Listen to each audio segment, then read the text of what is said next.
அன்புள்ள மகர ராசி அன்பர்களே வணக்கம். உங்கள் ராசிக்கு தனாதிபதியான ஸ்ரீ சனி பகவான் தற்போது லாபஸ்தானமான விருச்சக ராசியிலிருந்து 12ஆம் இடமும் விரயஸ்தானமுமான தனுசு ராசிக்கு அடியெடுத்து வைக்கிறார். இந்த வினாடியிலிருந்து உங்களுக்கு 7.5 சனி ஆரம்பமாகிறது. சரி, இப்படி ராசி மாறி வரும் ஸ்ரீ சனி பகவானை ஓரளவு நல்ல பலன்களை நடைபெறும் என்பதால் மனதை அமைதிப்படுத்தி கொண்டு பயபக்தியுடன் ஸ்ரீ சனி பகவானை வரவேற்பது தான் நல்லது. இப்போது தனுசு ராசியில் சஞ்சரிக்கும் ஸ்ரீ சனி பகவானின் காலம் 7.5 சனியின் விரயசனி காலமாகும். எனவே ஸ்ரீ சனி பகவான் 2.5 ஆண்டு காலம் உங்களுக்கு விரயச்சனியாக சஞ்சரிக்கப் போகிறார். இது ஆரம்பச்சனி என்பதால் அதிகமாக பயப்பட தேவையில்லை. ஏன்னா உங்கள் ராசிக்கு மட்டும் ஒரு தனி சிறப்பு இருக்குது. என்னென்னா, இது சனி பகவானோட சொந்த வீடு. யாராவது அவங்கவுங்க வீட்டுக்கே நெருப்பு வச்சுக்குவாங்களா? அதனால் உங்களை ரொம்ப கெடுக்க மாட்டார், கவலைப்படாதீங்க. இருந்தாலும் உங்களுக்கு 7.5 சனி நடக்கிறங்கிற எண்ணமே இருக்காது. நீங்கள் பாட்டுக்கு எப்பவும் போல உங்கள் வேலையில் செஞ்சுட்டு தான் இருப்பீங்க.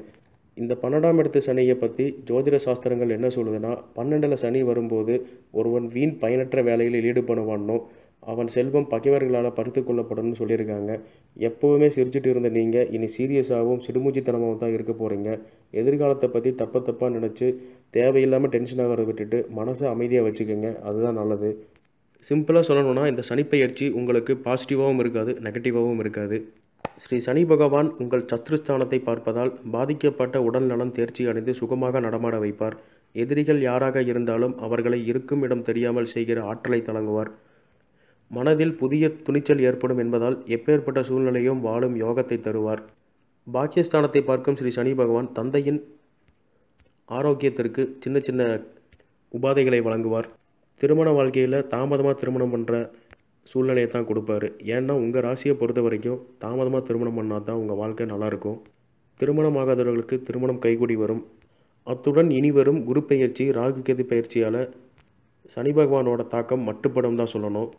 எப்போவுமே சனி பகவான் உங்கள் ராசிக்கு மட்டும் நல்லது தான் செய்வார். ஆனால் ஒரு சில நேரத்தில் உங்கள் மூளையை மலங்கி போன மாதிரி ஃபீல் பண்ணுவீங்க.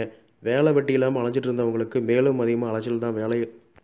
புதுசாக வேலை கிடைக்கும்னு சொல்ல முடியாது. அப்படியே கிடைச்சாலும் சம்பளம் கம்மியாக தான் இருக்கும். முக்கியமாக வருமானத்தை பொறுத்த வரைக்கும் பண நெருக்கடியாக சமாளிச்சிடலாம். சிலருக்கு குருட்டுத்தனமான திடீர் அதிர்ஷ்டம் கிடைக்கும். நினைத்த காரியம் நிறைவேறும். அதாவது ஸ்ரீ சனி பகவான் என்னும் ஆசிரியர் இனி வரும் 7.5 ஆண்டு காலங்கள் உங்களை வழிநடத்தி நல்ல சிறந்த வாழ்க்கை படத்தை கற்றுத்தருவார் தான் சொல்லணும். ஐயையோ 7.5 சனி ஆரம்பிச்சிருச்சேன்னு ரொம்ப கவலைப்படாதீங்க. ஏன்னா உங்கள் ராசிக்கு சனி பகவான் எதுவும் பண்ண மாட்டார். அளவான தொல்லையில் தான் கொடுப்பாரு. நல்ல பாடத்தை கற்றுருவாருங்கிறதுனால கவலைப்படாமல் இருங்க. உத்திரம் 2, 3, 4 பாதங்களில் பிறந்தவர்களுக்கு இந்த சனிப்பெயர்ச்சி ஒன்றும் பெரிய சேஞ்சஸை கொடுக்காது. ஒரு சிக்கல் முடிஞ்சதுன்னா இன்னொரு சிக்கல் கூடவே வரும். அப்படிங்கிற நிலையில் தான் இருக்கும். திருவோணம் நட்சத்திரத்தில் பிறந்தவங்களுக்கு இந்த சனிப்பெயர்ச்சி பாசிட்டிவாகவும் இருக்காது, நெகட்டிவாகவும் இருக்காது, நியூட்ரலாக தான் இருக்கும். தேக பலனை பற்றி கவலை வந்தால் தன்வந்திரியையும், கடன் தொல்லையால் அவதிப்பட்டு இருந்தீங்கன்னா ஆஞ்சநேயரையும் வழிபடுங்க. இந்த சனிப்பெயர்ச்சியால் உங்கள் சகஜ வாழ்க்கைக்கு எந்த வில்லங்கமும் வராது. தைரியமாக இருங்க. அவிட்டம் 1, 2 பாதங்களில் பிறந்தவங்களுக்கு அதிர்ஷ்ட வாசல் அருகில் இருக்கிற மாதிரி காட்டும். ஆனால் தொட முடியாது. இந்த சனிப்பெயர்ச்சி காலத்தில் கவனமாகவும் எச்சரிக்கையாகவும் இருப்பது தான் நல்லது. இல்லை என்றால் விரையாச்சனி உங்களை ஒரு வழி பண்ணிட்டு தான் போவார். அதனால் ஜாக்கிரதையாகவே இருங்க. பரிகாரம்: அருகில் உள்ள ஆஞ்சநேயர் கோவிலுக்கு சென்று நெய் தீபம் போடுங்கள். முடிஞ்சால் திருநள்ளார் சனீஸ்வரன் கோயிலுக்கு போயிட்டு வாங்க. முடியாதவங்க பக்கத்தில் இருக்கிற சனி பகவான் கோயிலுக்கு போய் சனிக்கிழமை எள்ளெண்ணெய் ஏற்றி தீபம் ஏற்றிட்டு வாங்க. இந்த வீடியோ பிடிச்சிருந்தால் லைக் பண்ணுங்கள், கமெண்ட் பண்ணுங்கள், உங்கள் ஃப்ரெண்ட்ஸ் கூட ஷேர் பண்ணுங்கள். மறக்காமல் அந்த சேனலை சப்ஸ்கிரைப் பண்ணுங்கள். நன்றி.